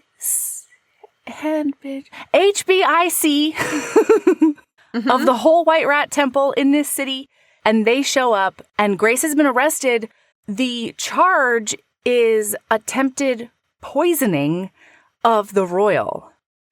And then we have some fucked up stuff that made me so mad because this is just something that happens in our world all the time, where one of the teat suckers brought a confession into her that was already written out and was like, all right, you signed this. And he's surprised because she can read. Oh. Because a lot of people can't read, and she reads it, and it's her it's a confession. Yeah. And he's like, and he says things will go so much faster and easier if you just sign this. And then she reads it, and it's her basically signing her death sentence. Correct. For killing the crown prince. And she's like, I'm not signing that, buddy. That's not true. And he's like, no, you really got to. And then one of the city guards is like, hey, man, you get to present it to her. You don't get to badger her into signing it. Thank you so much. I will escort you out now, teat sucker. So then the bishop and Stephen show up, and he comes into the room, and she's like, oh my gosh, I can't believe you're here. Does she hug him? I feel like she does. And he's like, I came to apologize, and I found out that you were arrested. And so we're going to figure this out. And the bishop is like, all right, the Temple of the White Rat is going to defend you. Period. The end. And we'll figure it out from there. Listener, we meet Zale, and I am obsessed with Zale. Zale is some flavor of non-binary property lawyer who is going ahead and doing this because normally the criminal lawyer, like the normal criminal lawyer, is off doing criminal lawyering somewhere else. Yep. And Zale is so cool and so fun. Silver-haired. And just beautiful in every way, inside and out. Yeah. And it's flagellation wonderful. Central, listener. Okay. Yeah, for Sabrina over there. Saint Sabrina isn't looking so saintly. I am looking plenty saintly. Thoughts are not a crime, Melody. Okay. Thoughts are not a crime. So now we get to watch 3 days of a sham trial, all right? Because the biggest issue for the city that they're in is that they need to be appearing to be taking action on this foreign dignitary's attempted murder. Well, also, nobody can see the crown prince. Nobody's allowed to see him except for his inner circle because he's actively dying. Right. And then one of the assholes, somebody that she knows, comes in at one of the nights and is like, do you want me to tell you who it is? Yep. It's his right-hand servant boy who made the order in particular. And, took her to lunch at one point, and he's been getting very friendly with her. Real flirty. Yeah, and so he comes in being like, I want to save the prince's life so badly, and if I save the prince's life, I think that's really going to help your charges, too. So, let's brainstorm what's going on. How could the prince have been murdered with poison? And she's like, I don't really know a ton about poisons, but, I guess it could be this, or this, or, gloves that he put on or blah, blah, blah. And they spend a lot of time talking through different options and she asks about his symptoms and everything because she's trying to help save this man. So then the second day of the trial, everything goes sideways. One is that guy, Dremuche, I think his name is, gets called up to the witness stand. She thinks that he is going to speak on her behalf, and instead, he tells the court that he, last night, had the most damning conversation with her, and she told him about all the ways she knows how to poison people, and different delivery methods, and different herbs she could use, and all of her dastardly plans. And so obviously she's guilty. And she's like, that is not the correct characterization of our conversation. I was trying to help save the man. And he's like, I didn't get that from her at all. Wow, that's miscommunication, I guess. But my interpretation is the right one. And then Marguerite is supposed to come to be, or is that day 3? I think Marguerite's supposed to come day 3. Doesn't matter. So then, yeah. Look, it might be the same. We're going to treat it like the same day. Doesn't matter. Yeah. Doesn't matter. So then Marguerite is supposed to show up And instead, there is a surprise witness. And it is her capital H husband. Not ex-husband, okay? Because she never filed any formal paperwork. She just walked 3 days in the snow with a civet tied to her gullet in order to escape this man, okay? And so he comes in and they question him and they're like, do you think she would do this? And he's like, well, I couldn't put anything past her, really. It's like, I don't even know her after she ran away. And we watch her have this like sensory memory of a few different times in their relationship. Oh my God, we did not talk about this, and this is hugely important. Okay. Like a week ago, somebody broke into her perfumery, though, and they stole all of her journals. And so now she doesn't have her journals for perfuming anymore. She doesn't have all of her recipes and years of trial and error. But and one of her books is some old book that she had taken from the original guy, and it's like full of just wacky shit. But one of the things is that it's full of quote unquote poison recipes. Right. And they stole this book, and so now this is their proof that she is. Yes. And like, boy, that's tough. That's rough. That's doesn't look good, boy. I would say. Well, not to mention that perfumers in this time and place have the reputation of being excellent poisoners. So anyway, the husband comes and she has this memory because they had a really bad relationship and he definitely used her for her talent and then made her feel incredibly small and held her back because he is actually incredibly small. And he cheated on her all the time, and he tried, and he was terrible in bed. And then he blamed her for being terrible in bed instead of, like, you know, trying to figure out different ways to please her body. He just said, your body is broken because I'm an excellent lover and you're the worst. So she's always thought she was bad at sex. And she's, like, never had an orgasm with a partner, and it's a whole deal, right? So he gives this testimony against her that's like, yeah, she was always so paranoid, thinking I was cheating on her. And she's like, 'cause you were, she says out loud in the courtroom. And he's like, you see what I'm saying here? And then Stephen sees red, the battle tide rises, and he's like, people were screaming. Yeah. Before that happens, though, of note, Stephen has witnessed. This is the scene that we talked about last episode where he sees the smooth men for the first time. This has happened before this. Oh, quite. Because he sees the thing in the alley, blah, blah, blah, with the unhinged jaw and just full on, like, biting somebody's head off and shoving a head in. Yeah, blah, blah, ceramic. blah. And the reason that's important is because when he sees red, he goes full berserker, except not full berserker because he doesn't actually level this building, but he does like walk up and he's not really in control of himself and he ends up being arrested. And the cell that he gets thrown into, he's like, boy, everybody, apparently this prisoner is called Stinker by everyone in the prison.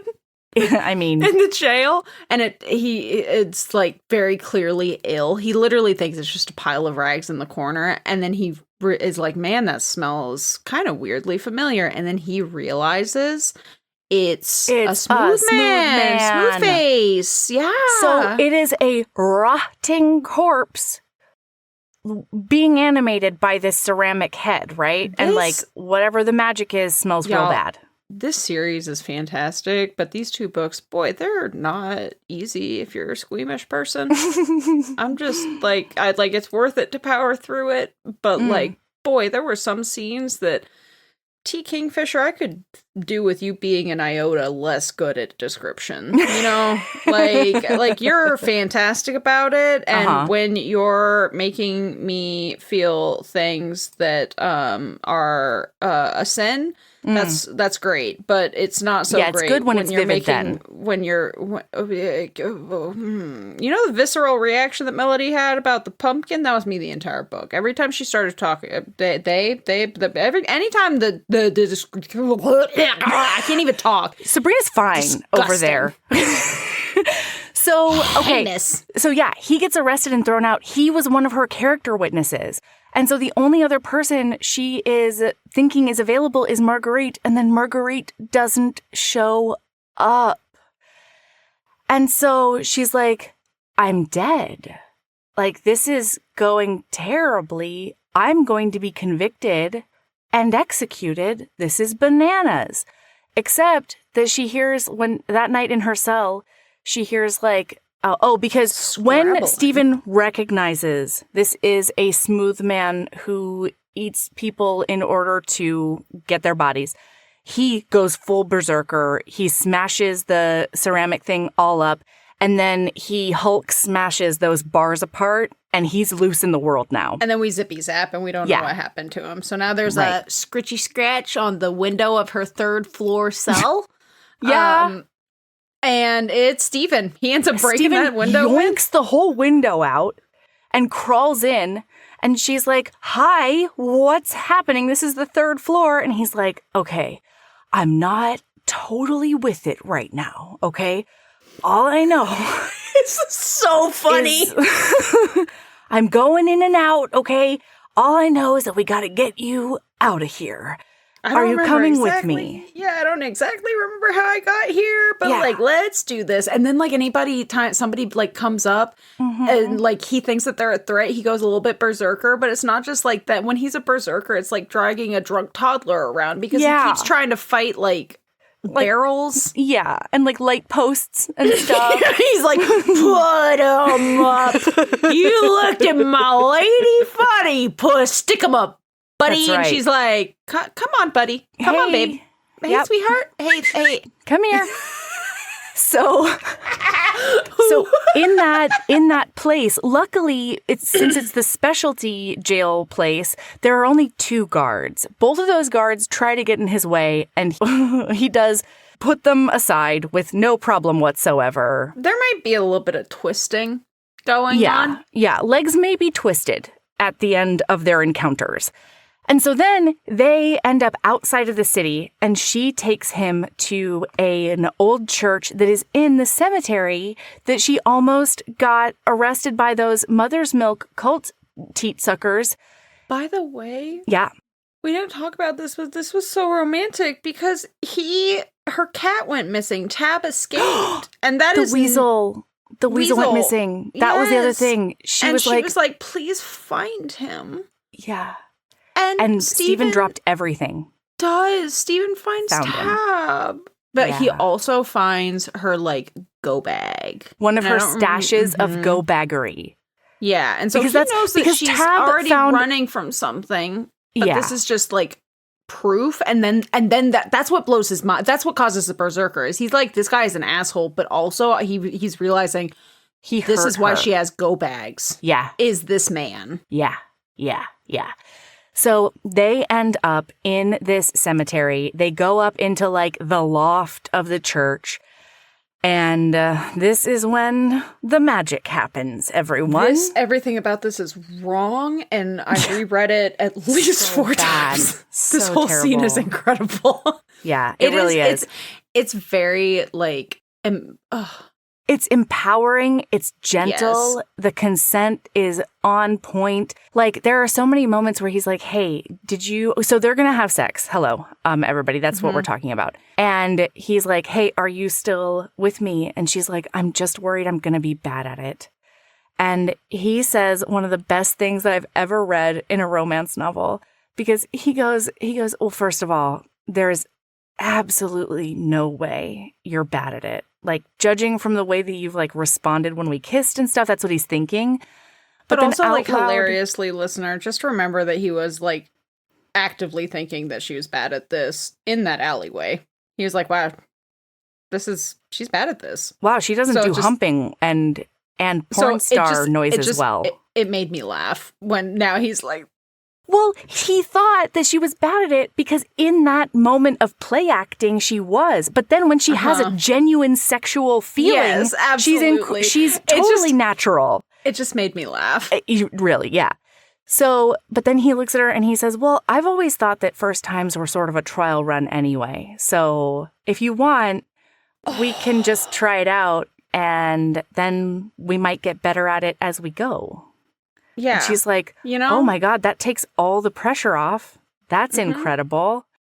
And they have the best sex. And then one of my favorite parts about this sex scene is that like so they're in like missionary. She's on the bottom and he penetrates her. And then she's like, oh my gosh, this is feeling really, really good. And he's like, also, I've been in a berserker rage for like half a day. I barely have the energy to keep my eyes open, let alone like rock your world in the sack.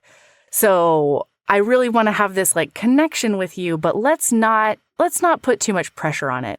And so as he's penetrating her, he looks at her and he says, touch yourself. Come on, I need you to get there. I want you to come for me. So touch yourself. And she thinks to herself, oh my God, my ex-husband never. Well, so first of all, sorry, everybody. I'm such a mess right now. So yep, Melody is the mess in this relationship right now. Damn it. Melody is the one here who's a hot mess. We're rewinding again.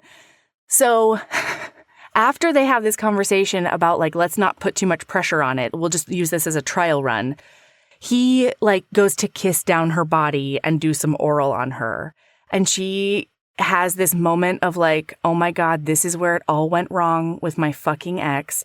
And so she goes, actually, I don't really like that very much. I'm really sorry. And he's like, there's nothing to be sorry about. Like, how about I just do like a little petting with my hand? How does this feel? And she's like, oh, that's nice. And he's like, does it feel good if I do this? And she's like, oh, golly. Oh, wow. And then he ends up penetrating her. And as he's like getting closer and closer, he's like, I want you to come for me. And so he says, touch yourself. And she is gobsmacked by this because her husband never would have. It would be like an insult to his masculinity for her to do any kind of touching on herself to get her over the edge. And boy, she comes and they come together and it's like the best thing in the whole wide world. And then they just pass out in a puddle of adorable. Yes. Yeah. And they wake up.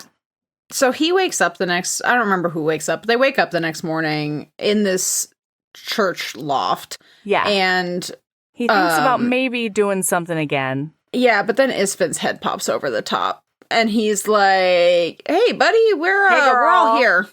Yeah. So if you want to put some trousers on. And the whole city is on a manhunt for you. So maybe you should, cool it on the P&V action and do more like sortie stuff after you get dressed. Yeah. Steven's like, oh shit, okay. Yeah. So they get down there and then we have it is just, those scenes in movies? Yes, where it's like that scene in Taming of the Shrew. Where like people are coming out of different doors at the end and being like, here's this piece of information. Oh my God, I found this out. And like, what's she doing over there? That is this end scene because the Paladins are all there and they're like, well, you're one of us. We're going to burn it down. Then Bertrand, the bishop, Berton, thank you, rolls up in her carriage and she's like, hey, everybody, wish you would have told me that there was a 4-alarm fire. Where do you think the name Bear Tongue came from? Is that her actual name? Is this something Ursa related? Does she have secrets that we don't know about? How do you spell it? Bear. B-E-A-R. Bear Tongue. Tongue, T-O-N-G-U-E? Mm-hmm. Oh, I didn't know that. I always heard it as Berton. No, it's Bear Tongue. Bishop Bear Tongue. Fascinating. Fascinating. I'm in a mood Podcasting today. is a muscle that you need to, flex regularly in order for it to be any kind of okay. You know what? We are having a ride tonight. And we are. That's okay. We're going on a ride. So Bertong shows up and she's like, hey, you are not slick at all. Never try to be spies, all of you paladins. Because you talked about where you were going, like, in the courtyard of the White Rat. Like, of course I'm here. Of course I found you. Yeah. So she's like, all right, we're going to keep you protected. But then all of those teat suckers, those mother milk cultists show up. And the guard captain and shows the guard up. and like a member of the court or whatever. And they're and he's like, get her. We're going to execute her right now. And Bertong is like, I'm going to need you to take several seats. City Watchman, this is a bad move. This would be a bad political move. And then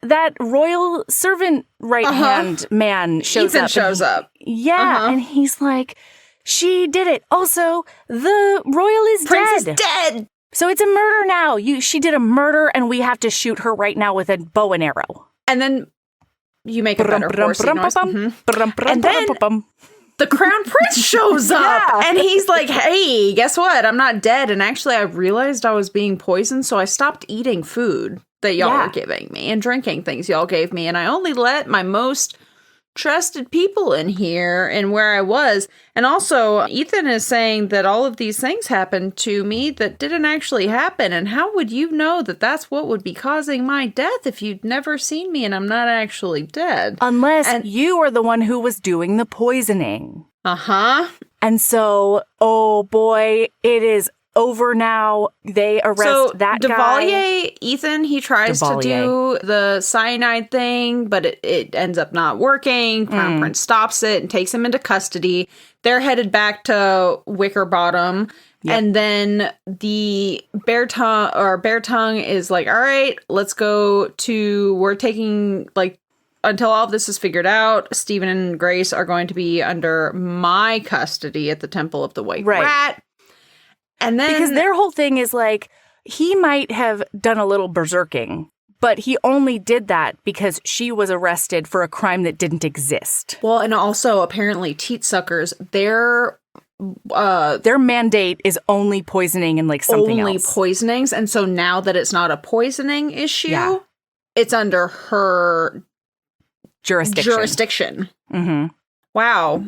And it's like real embarrassing for that mother's milk cultist, you know? They really went crazy without any proof whatsoever. So now they're all back at the temple. That's not relatable. And they people don't do that. No, what? And then they take Grace home, and he is ready to fall on the sword. He's in Bishop Beartongue's office, and he's like, you can lock me away.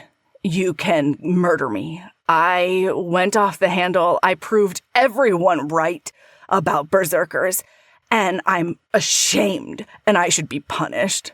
And Beartongue is like, yeah, it was crazy the way that you, I don't know, fought that statue in the city square. Like the grandson of the guy who did that statue is pretty upset about your berserk rage. But other than that, that's pretty much the only damage you did. And he's like, wait, nobody's dead? And she's like, no, there's like some, fairly mild injuries on the guards. But again, they were essentially participating in a false imprisonment of her. And so I don't think anybody's going to be really mad about this. And you need to be easier on yourself and all of your fellow paladins of the Saint of Steel, because even without the god controlling your berserk rage, you always stopped before anyone was, maimed. Hurt. Yeah. And no one was killed. So she's like, I think you're you should not trust actually yourself a more. bad guy. Yeah. Shockingly. Yeah, you're not a wild animal all the time. So then he goes, when they were sitting there with the prince before they do all of this, I'm really sorry. It's very important to me and future, friendships all over the place. She looks at the prince and she's like, how did you know we were here? And he's like, oh, your friend Marguerite. I have no idea how she got into my personal suite. Like, I'm going to have words with a lot of my staff about how she managed to get into my suite. But yeah, Marguerite showed up and told me everything was happening because I had no idea that this farce was being, was happening. And so affecting you like that, yeah. Yeah. And so she has been thinking that Marguerite just abandoned her and cut bait and left her hanging out to dry. And she's like, oh my God, no. Marguerite was doing everything she could to save me. And that's going to be really important because Marguerite's going to disappear for like 4 years or something crazy. Oh my God. Okay. Yeah. So then Stephen shows up at Grace's house and he's like, hey, I'm wondering if maybe you might want to like part-time date a paladin, you know? Hang on. Please hold. Okay. Yeah. This is when Stephen gets taken by the city guard to look at, they found a building full of clay heads. Oh, yeah. For the Smooth Men. And that's what prompts the whole thing in book 2. Which is, important. That's what kicks all of that off. And then Grace is offered that all charges are going to be dropped against her if she recreates the smell so that they can give it to other guards and things like that. And other cities. Yes. And so they can kind of keep an eye out that way. And so, yeah. Anyway. So, but when they get back to her house, Marguerite's gone. And there's a note. Oh, Marguerite cleaned everything up. Marguerite left a note and a deed to the building and is like, hey, guess what? I'm not actually Marguerite. And this is yours now. And I'll see you later, kid. Glad everything worked out. Again. And then Philip, her asshole husband, shows up like a not sweet weasel. Sure. And Stephen, he lets her stand up for herself, but he just also stands there very stoically, looking menacing, making sure she knows that he is there to support her if she needs it, but he knows that she can handle her own business on her own if she would like to. And she dresses Philip down. God, that's sexy. It's so hot. And it's perfect for her/them, you know? Like, it really was this testament to how much they've gotten to know each other and how much they have connected on these really important points that are pivotal to their personalities and, like, sometimes, for him at least, like, undermines his whole personality, right? And so, yeah, she gives him a dressing down and she's like, you can go fuck yourself. And he's like, yeah, I guess you're right. Okay. I guess I will go fuck myself. I'll see you never. See ya. And he leaves. And then she like gets him a stool so that he can sit in her studio and quietly knit while she does perfume stuff. Yeah, and it's like the sexiest thing I've ever heard in my life. Yeah, he's like... Because she wants him in her private sanctum because they work well together and she likes him being around. Yeah, and he respects her work so much, you know? And so he's like, hey, I was wondering if you want to like date a paladin. I'm still going to work for the White Rat, but when I'm not working for them, I figure I could hang out with you while you work. And she's like, that sounds hot as fuck. And yeah, we're together forever. Together and it's forever, the best. Z's. They're the cutest. And I love them so much. I love them. And like, oh my God, Stephen, your hand knit socks are so sexy. Okay? What a crafting king. Crafty king. Yeah. Oh, God, I loved this book. I fucking loved this book. I love this whole book. I love this whole series. Book 3 is Tomato Man / Galen, who we met in last book, and he wasn't super in this book. And then Dr. Piper, the autopsy boy. God, I'm so freaking excited. I'm so excited. And, like, we learn so much about gnolls and gnoll society and the cultural clash between gnolls and humans. It is there's like a fucking obstacle course / maze situation that they have to do in order to solve crime. There's some social justice bullshit. I can't wait to read this tomorrow. Absolutely incredible and like had me spontaneously crying in public because it was like so poignant and sweet at the same time. Oh, It's so good. And then the fourth book is Marguerite, our spy, and then Shane, the paladin who's too pretty for life, and so instead grows a scraggly beard that everybody hates and is very unfortunate. Mm-hmm. And Marguerite, the premise of that book is that Marguerite, one of the organizations she used to work for, different factions of it won't stop trying to kill her. And, like, she's tried polite ways to get them to stop, you know? And, like, part of them were like, yeah, okay, we'll stop. But then a different part was like, no, we're going to slit your throat anyway. And so she's like, so my only option is to dismantle this entire economy and this entire trade organization because they won't stop coming for me. And I'm going to do it via spyness. Love a woman on a mission, you know? Like, all I want to do is feel safe again. Is that so much to ask? And Bertong is like, no. And also, if it saves us that much money as we're taking care of all of the people all over the world, then, like, this is even better. And so she sends the paladins with her. We get to know a lot about Quinn. Quinn, one of the lady paladins. I'm so ready for any and all of the Lady Paladin books. And it also desperate. sets up the other Lady Paladin who's like really standoffish. Oh, and there is a bombshell dropped at the end of book 3 that has to do with like the god and that overall plot line that's bananas.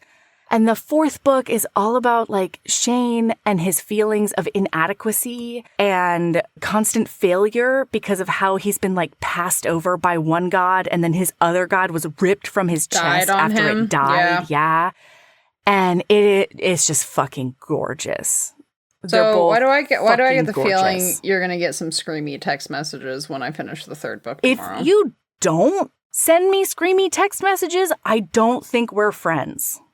Like that's not an ultimatum. I'm just saying that like if you don't think of me and like want to send them, then I'm not sure we have the connection I think. You know what I mean? I mean, but also you have to understand that I will probably sit down. Oh yeah, you could be in a fugue state. Move until the book is done. That's fair. Yeah. That has no bearing on how much I love you. Well, I'll forgive you regardless. You know? I mean, yeah, that's one of the beauties of us being both nightmare monster gremlins. That's the one. So yeah. What's your lady love, Mel? What is my lady love? Great question. My lady love is having a DMV lady who is the sweetest. And so after I waited in one line and then waited outside and then waited in a different line and then had my papers confirmed in like this other line, I finally got to this wonderful DMV lady. She was so nice. We connected like immediately. And boy, she let me retake my driver's license photo and coached me so that I had only one chin. I'm so... I know. I'm so fucking jealous. I look like I am going to fucking prison for the cold-blooded murder of 18 children. Nuns. Okay, fair. Yeah. Just the most innocent. It is the mugshot of somebody with nothing happening inside except shark eyes. Evil. Yeah. And like never once. I know. And the crazy thing was I didn't even ask her because I thought it was a foregone conclusion. You get one shot at this and then it's over, you know? Yeah. And so when I came back up, she was like going to show it to me and she showed it to me and I was like, oh, there are so many chins. And she goes, oh, do you want to retake it? And I was like, what? What? Okay. And so I went back there and she was like, okay, my daughter said that like you need to do this thing with your head and like put your tongue in this position and then you'll have less chins. And I was like, what? Wait. And she retook my picture. You had to do something with your tongue? Yeah, if you like basically glue your whole tongue to the roof of your mouth, it pulls your throat up a little bit right there. And so if you do that and then stick your head forward a little bit, they can't tell because it's only a 2D photo, you know what I mean? And so you can't tell that your head is forward. You just get a very sleek jawline. I keep doing the thing. I can see the tongue thing now. I'm watching myself in my video just sitting here tonguing the top of my mouth like a weirdo. And you can see it like tightens up your neck too. Mm-hmm. Yeah, I know. So having a DMV lady who coaches you into one solitary beautiful chin is my lady love. I'm having too much fun with this. I'm not even paying attention to you. I'm looking at myself, tongue, doing things. Doing tongue stuff? All right, Sabrina, what's your lady love? My lady love, actually, shockingly, even after taking a 30-minute bitch session with you before starting recording, I actually have a lot of lady loves right now. Oh, yay! I think that I honestly don't even know which one to pick. Ooh. I think I'm going to go with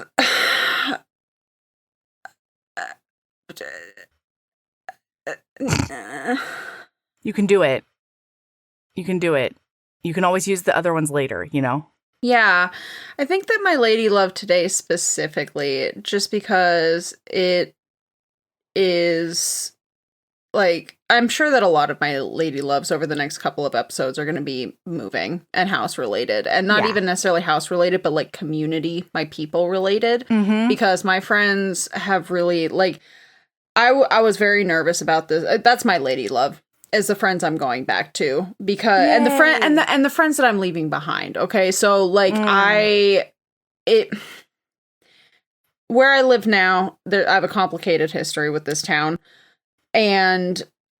but one of the things that has me leaving is that it's hard to have the way that I moved here, it's hard to have community post that and things like that. Right. And ultimately, though, the people that I have made friends with are really good people. You know what I mean? Like people who I didn't even realize were important sometimes.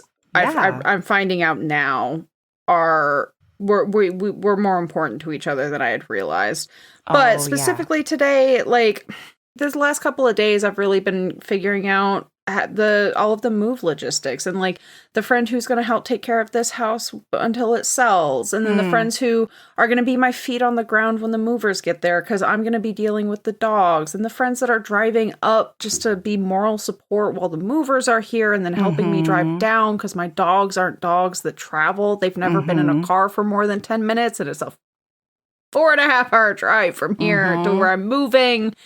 And just like, I don't know, just like my lady love is just like my people. My lady love is my people. It's and special, like, Sabrina. Their support. And I'm just really, really happy that I really feel like I've won the people lottery in life. You know, like the people who I'm like close with and who love me. And like you're included in that. But like specifically, I'm just feeling a lot of feelings about the people who are like gathering around me to make this move successful. Yeah. And I just have a lot of feelings. I love it. I'm so glad. Because it really is a whole nightmare. God, so many levels. Sucks. Yeah. Every single part of it. The fucking worst. Moving and buying a house sucks when everything goes good. Really well. Yeah. And everything goes perfectly. Lord knows. I must have done something fucked up in a past life. Because this move has been a nightmare. Yeah. Yeah. Anyway. So. All right. Keep being a badass. Love yourself as much as you love a hand-knit sock, a functional present made with love. That makes you cozy. Oh, God. I love a cozy present. And, like, he's a Sebastian St. Vincent because he cares for her so much. He is so broken. You know? He's so broken. And he always just wants to keep her safe and cozy.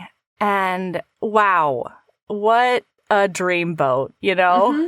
Yep. Ugh. And love yourself as much as we all love a 50-year-old bishop who fucks. Yeah. And also is like the most competent in competence porn. God. Competence to boner. The max. Just, wow. That Bear tongue. Bear tongue. I'm all about it. Love yourself as much as you love a super sexy property lawyer being your criminal lawyer. NB property lawyer who just shows up when love you're in Zale. need. Does Zale get a, do we think Zale's gonna end up, Zale's gotta be. I have no idea. I have no idea.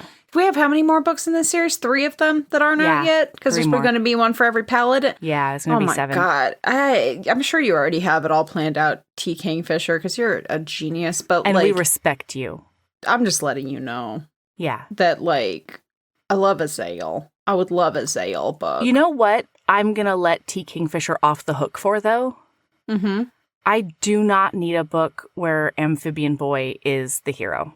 I don't need it. It's okay. He can be a side character again if you want. Do you remember Amphibian Boy? Oh my God, Toad Man? And Toad Frog? Toad Man! Yes!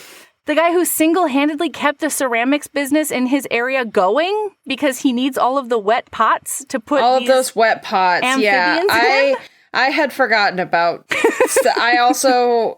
Did we scream about wanting a book for Amphibian Man? No, I just wanted to put it out there that, there's no pressure at all. Oh, so just a random side character. You don't need, boy, if we're doing that, there's a lot of side characters we could say that about. We're letting you off the hook about a lot in that case, T. Kingfisher.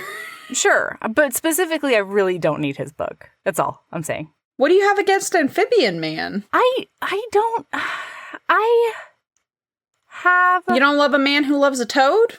I love a man who loves a toad. That's fine. That's not the issue. I just don't have time for this man because he cannot think about the feelings of others unless it's a toad. And I don't need that in my life. See, and I would love to read a book about him realizing that there is a person just as important to him as a toad. You know, I'm sure T. Kingfisher could write it. I'm just saying I'm not screaming from the rooftops for it. Oh, no, I'm not screaming from the rooftops for it, but I will scream from the rooftops about a Zale. Yeah. Yeah, okay. Keep being a badass and love yourself as much as you love... Going the fuck to sleep immediately. Yeah, I'm crashing right now. Okay, bye. Goodbye.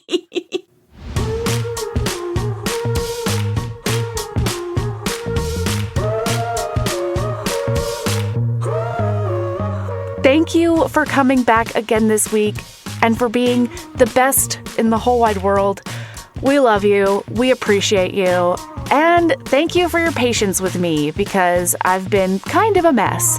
Next week, we're going to be back with The Best Man by Kristen Higgins. So, see you next week.